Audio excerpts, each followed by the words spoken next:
Hello students, कैसे हैं आप सब लोग। Determination of income and employment chapter है 12 नंबर का और न्यूमेरिकल भी आता है इस चैप्टर से।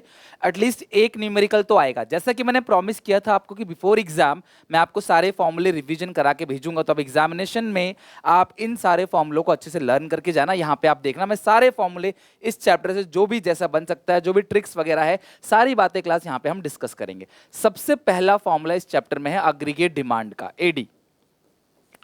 टू सेक्टर इकोनॉमी का हम लोग पढ़ रहे हैं, तो जो एडी का फॉर्मूला है वो है C plus I, consumption plus investment. और जो अग्रीगेट सप्लाई का फॉर्मूला है वो है C plus S, consumption plus saving. जो इनकम है, इनकम का फॉर्मूला भी है सी प्लस एस। और क्योंकि इनकम और ए एस दोनों बराबर है तो हम लिखेंगे A S is equal to Y. Aggregate supply जो है वो वाई के बराबर है, यानी कि नेशनल इनकम के बराबर है। ओके, ये बात आप ध्यान रखना। कंजप्शन कभी जीरो नहीं हो सकता। जीरो लेवल ऑफ इनकम पर जो कंजप्शन होती है उसको बोलते हैं ऑटोनोमस कंजप्शन। सेविंग शुरू में नेगेटिव होता है, फिर जीरो होता है, फिर पॉजिटिव होता है। और आज मैं सारे फॉर्मूले ही नहीं, इन सब की वैल्यू के बारे में भी डिस्कस करूंगा, किसकी क्या क्या वैल्यू मैक्सिमम मिनिमम हो सकता है। इवन रिलेशनशिप की बात करूंगा कि किसका क्या क्या रिलेशनशिप है। ये हो गया सारा। बाकी अगर इकोनॉमी इक्विलिब्रियम में होती है, अगर इकोनॉमी इक्विलिब्रियम में होती है तो एडी एएस के बराबर होगा और सेविंग्स इन्वेस्टमेंट के बराबर होगा। If economy is in equilibrium, AD is equal to AS and savings is equal to investment. AD AS के बराबर होगा और जो सेविंग्स है वो इन्वेस्टमेंट के बराबर होगा अगर इकोनॉमी इक्विलिब्रियम में है तो। ओके, नेक्स्ट है इसके बाद consumption function C is equal to A bar plus B Y, saving function S is equal to minus A bar plus one minus B Y. ये जो वन माइनस बी है, इसको पूरे वन माइनस बी को MPC, खाली B जो sorry MPS है, खाली बी एमपीसी है। वाई नेशनल इनकम है, A bar autonomous consumption, C consumption expenditure, S savings minus A bar autonomous savings. अब आपको ध्यान रखना है कि एपीसी इसका फॉर्मूला है सी अपॉन वाई, एपीएस इसका फॉर्मूला है S upon Y, APC plus APS is equal to 1। Okay, अगर एक 0.75 है, दूसरा 0.25 होगा, एक 0.9 है, दूसरा 0. क्या होगा क्लास 1, एक 1 है, दूसरा 0। एपीसी कभी भी 0 नहीं हो सकता, it can be equal to 1, ये 1 के बराबर हो सकता है, मोर देन 1, 1 से ज्यादा हो सकता है, लेस देन 1, 1 से कम भी हो सकता है, राइट। लेकिन कभी भी never equal to 0, never equal to 0, never, अच्छा नेवर 0 लिख दो सीधे, नेवर 0, ये कभी भी 0 नहीं हो सकता, राइट। एपीएस जो है वो नेगेटिव भी हो सकता है, पॉजिटिव भी हो सकता है, बट कभी भी 1 के बराबर कभी नहीं होगा और 1 से ज़्यादा भी कभी नहीं होगा। मतलब एस जो एपीएस है ना वो 0 हो सकता है, सेविंग 0 है तो माइनस में भी हो सकता है, लेकिन एपीएस कभी 1 से ज़्यादा नहीं होगा। अगर एपीएस 1 से ज़्यादा हो गया तो एपीसी नेगेटिव हो जाएगा, जो पॉसिबल नहीं है। अगर ये 1 हो गया तो ये 0 हो जाएगा, वो पॉसिबल नहीं है। एपीसी कभी 0 नहीं होता। और एक बात ध्यान रखना class, at break even point आपको पता होना चाहिए, ब्रेक इवन पॉइंट कौन सा पॉइंट होता है। ब्रेक इवन पॉइंट वो पॉइंट होता है जहां पे y इक्वल टू सी है और s इक्वल टू 0 है। ब्रेक इवन पॉइंट पे एपीसी जो होगा वो क्लास 1 होगा और ब्रेक इवन पॉइंट पे एपीएस 0 होगा, और दोनों को मिला के हमेशा 1 के बराबर होगा। नेक्स्ट है एमपीसी, नेक्स्ट है एमपीसी। तो जो एमपीसी है उसका फॉर्मूला है change in C upon change in Y, MPS का फॉर्मूला है change in S upon change in Y, और एमपीसी प्लस एमपीएस दोनों को मिला के आता है 1। एमपीसी प्लस एमपीएस दोनों को मिला के आता है 1। एक अगर 0.75 है, दूसरा 0.25 होगा, एक 0.3 है, दूसरा 0.7 होगा, एक 0.9 है, दूसरा 0.1 होगा। ये आपको ध्यान रखना है एमपीसी, एमपीएस, एपीसी, एपीएस के बारे में।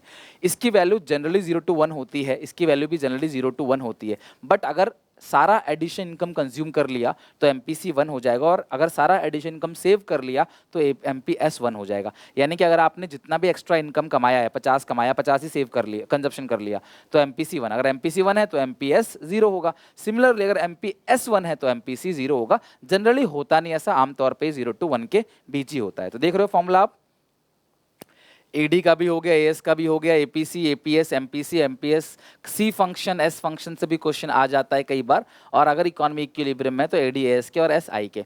अब जो सबसे इंपॉर्टेंट फॉर्मूला है वो है मल्टीप्लायर का, जो बहुत ज़्यादा पूछा जाता है। Investment multiplier which is denoted by के। तो जो के का फॉर्मूला है वो होता है क्लास 1 अपॉन एमपीएस। कोई कोई बच्चा क्लास MPS को 1 माइनस MPCB लिख देता है, बिकॉज दोनों को मिला के 1 के बराबर होता है, एक पता है तो दूसरा आपको पता चल ही जाएगा, राइट। तो K का फॉर्मूला क्या है, 1/MPS या 1/1 माइनस MPC।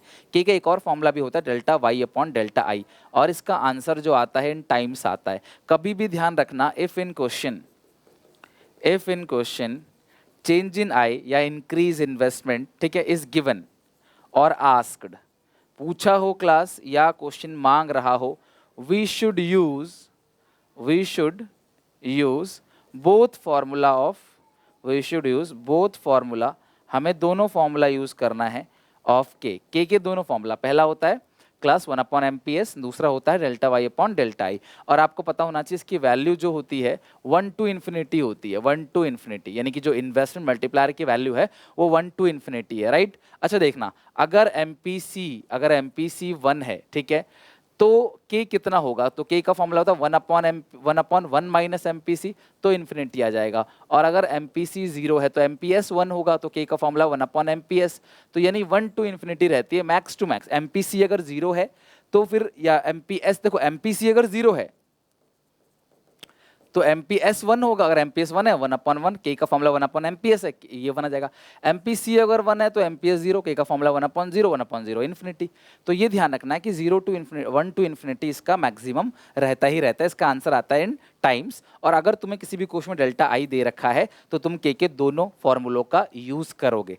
कई बार क्लास ऐसा लिखा रहता है इस चैप्टर के अंदर, कई बार इस तरीके, अच्छा कई बार ऐसा C = 400 + 0.75y, आपको y निकालने, तो कभी भी अगर तुम्हें c फंक्शन दे रखा है तो तुम y = c + i लगाओगे फॉर्मूले में। सर y = c + s होता है, लेकिन s तो i के बराबर होता है ना, इसीलिए क्लास y c + i।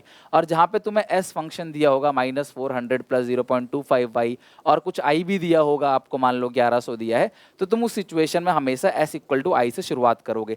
यानी कि अगर तुम्हें c फंक्शन दिया गया है और y बोला है निकालने के लिए, तो y = c + i लगाओगे, और s फंक्शन दिया गया है और y बोला है निकालने के लिए s = y करोगे, तो आपको y की वैल्यू पता चल जाएगी। तो यही सब फॉर्मूला। अगर ऐसा बोलेगा कि इंक्रीज इन इनकम जो है वो 3 गुना ज्यादा है इन्वेस्टमेंट से, अगर बोलेगा कि जो इन्वेस्टमेंट बढ़ने से इनकम बढ़ेगी, लेकिन जो इनकम बढ़ेगी वो 3 गुना ज्यादा बढ़ेगी, तो डेल्टा I + 3 डेल्टा I। 3 गुना अगर बोलेगा तो डेल्टा Y = 3 डेल्टा I, 3 गुना ज्यादा है तो delta Y = delta I + 3 delta I। 3 गुना ज्यादा, 4 गुना ज्यादा, जब मोर देन 3 टाइम्स ऐसा लिखा होगा तो डेल्टा I आगे प्लस डेल्टा I प्लस फिर 3i 4i जो भी है वो लगेगा। तो ये हैं सारे के सारे फॉर्मूले जो चैप्टर में यूज होते हैं। बाकी ज़्यादा चांसेस तो क्लास क्वेश्चन वही है, शुरू के जो फॉर्मूले उनसे ही आ जाए।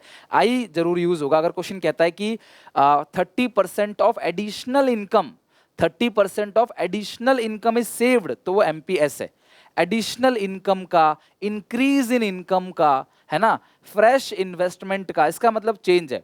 तो अगर बढ़ी हुई इनकम का 10% आप कंज्यूम कर रहे हो तो वो MPC है। MPC 10% यानी 0.1 है। बढ़ी हुई इनकम का 75% आप कंज्यूम कर रहे हो तो वो MPC है। बढ़ी हुई इनकम का 25% सेव कर रहे हो तो MPS है। तो बढ़ी हुई income, additional income, increase income, तो अगर ऐसा आता है तो वो MPC होगा, अदरवाइज क्लास आपका नॉर्मल। अगर अब बोलूं इनकम का 20% आपने कंज्यूम किया है तो वो APC है। इनकम का 20% सेव किया APS। बढ़ी हुई इनकम का 20% कंज्यूम किया MPC। बढ़ी हुई इनकम का 20% सेव किया MPS। तो इस तरीके से जितने भी फॉर्मूले यहाँ पे क्लास लिखवा रखे हैं ये सारे फॉर्मूले हैं, एक पेज पे अच्छे से लिख लेना, और अर्ली मॉर्निंग जब पेपर देने जिस दिन जाओगे उस दिन आप इन सारे फॉर्मूलों को एक बार देख के चले जाना। हालांकि मैं भी आपको ये रिवीजन करा दूंगा। टेक केयर, बाय बाय, मिलते हैं नेक्स्ट वीडियो में। वीडियो अच्छी लगे लाइक करना, कमेंट करके बताना सारे फॉर्मूले याद है कि नहीं। अगर याद है तो कमेंट में लिख के देखो, C फंक्शन, S फंक्शन, सारी चीजें आप लिख के देखो। टेक केयर, बाय बाय, मिलते हैं नेक्स्ट वीडियो में।